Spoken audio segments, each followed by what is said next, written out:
Hi, my name is Jonas Jujuri, currently pursuing my master's in cybersecurity GVSU. I'm here to present my topic on forensic case study of Cambridge Analytica data scandal. My role in this presentation is to highlight on API exploitation and data harvesting. So let's move straight to the introductory part of my presentation. This case study is about the Cambridge Analytica scandal. It shows how data was misused without hacking system directly. The focus is on digital forensics, investigating digital evidence.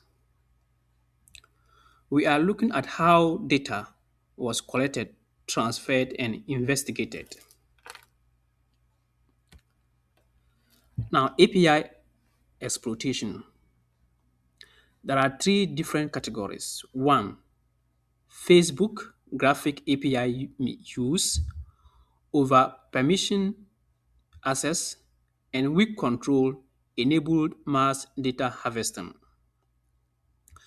Now, with Facebook graphic API use, we talk about how API allow apps to access user data. The API gave too many permissions,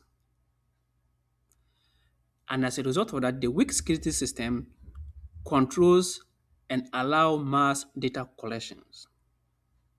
This created a major vulnerability. Now, data collection processes. One of the methods used in data collection processes is app. This is your digital life with the app. Look like a normal personality quiz. Collected user personal data, collected friends data who are on these apps like Facebook, and as a result of that, millions of people were affected without their consent. Let's move straight to look at how data flows also work. Now, data flows start from the Facebook to app and Cambridge Analytica. Everything look normal, but it bypasses the detection system. How to detect misuse early. Forensic evidence. The API logs, access tokens, server logs, metadata. These are the channels in which we can gather our digital evidence. Now let's look at API logs. It is about who access what. Access token, on the other hand, the activity that were recorded. Metadata talks about the timestamp and actions, help reconstruct events. Incidents response. External forensics firms, Strauss, Fredberg, full investigation conducted, servers seized and image. Over 700 plus BT of data analyzed shows scale of the case. Change of custody. What is it about? Tracking evidence properly, evidence documented, stored securely, access control, and ensure legal admissibility. Network forensics, IP address tracking, traffic analysis, detection of anomalies. Analyze network activity, IPS address tracking, detection of unusual patterns, identify data transfer path. Key findings: no hacking involved, abuse of unauthorized access, weak government led to breach. Thank you. On the concluding part, API can be risky, need strict monitoring. Data forensics is critical for investigation of cyber crimes. On that note, as a cybersecurity professional, I'll bring my presentation to a conclusion. Thank you so much. Okay, now let's go to the third part of the presentation. Speak about the network forensics and IP tracking. So, let's start by examining the data flow from Facebook to third parties. To understand the movement, we have to look at Facebook API gateway logs, which provide critical details like timestamps, client IPs, endpoints, and payload sizes. Within GSR and Cambridge Analytica, we track the inbound responses, internal data transfers, and outbound exports.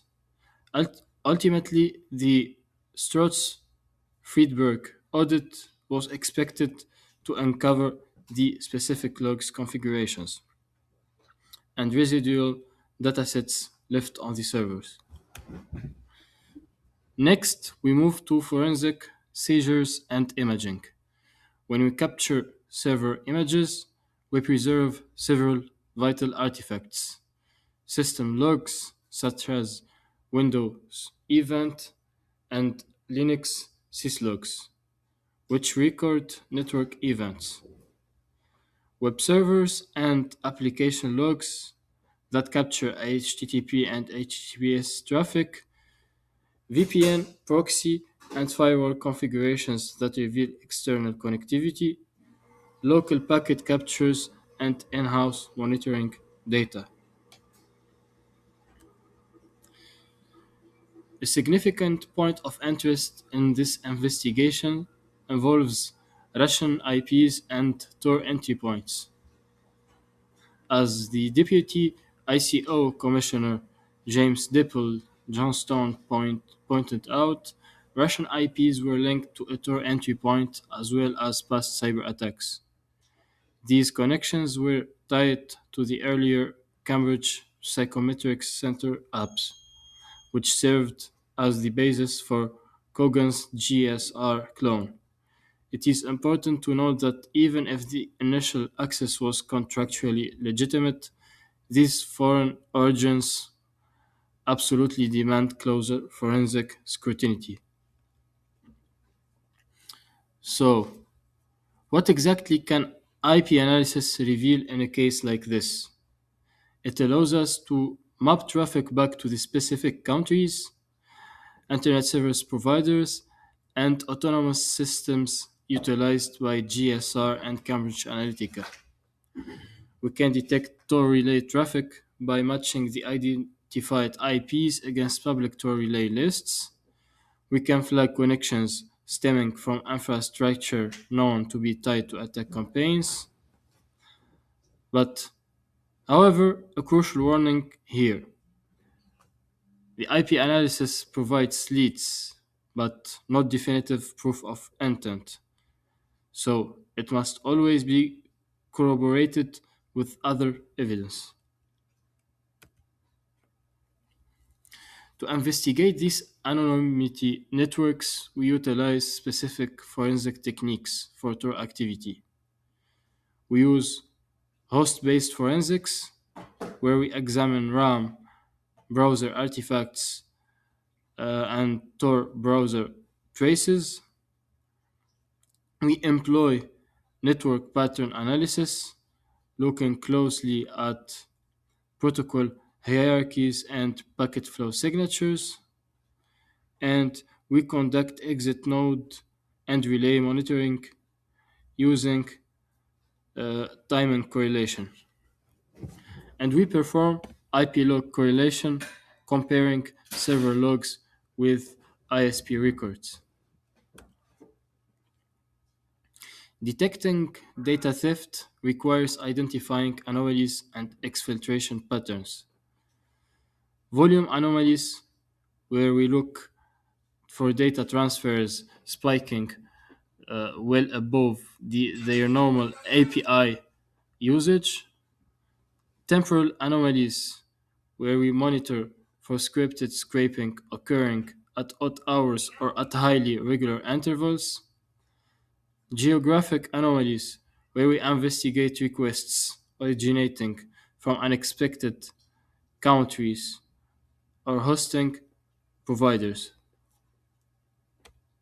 And routing anomalies, where we investigate traffic routing through VPNs, Tor exits, or unusual ASNs. These represent for us red flags. To wrap up, let's review the key takeaways from our network analysis. Combining server logs with API records successfully reconstructed the full data pipeline. The discovery of Russian IPs and Tor entry points raised serious concerns regarding foreign actors. And while anonymity networks certainly complicate an investigation, they do not prevent forensic attribution. And finally, network forensics remains absolutely essential, even in situations where data access initially seems legitimate. Thank you for your time.